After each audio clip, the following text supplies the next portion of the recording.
Hello guys, in this video I am going to show you how to play with the Candy Crush game. But first I just want to mention, don't forget to subscribe to my channel because at 10,000 subscribers I am going to show you my whole YouTube revenue statistics and growth strategy, how to make money online. So let's jump into it.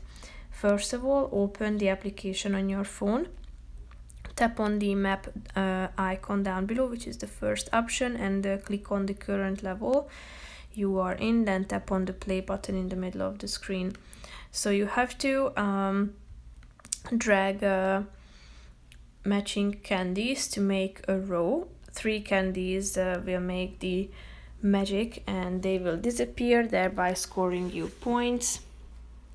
So the main goal of this game is to have 3 identical candies next to each other or more. Then they will disappear and the whole layout will change. Then you can proceed with your game basically. So that's pretty much it for this video, guys. See you in the next one. Bye bye.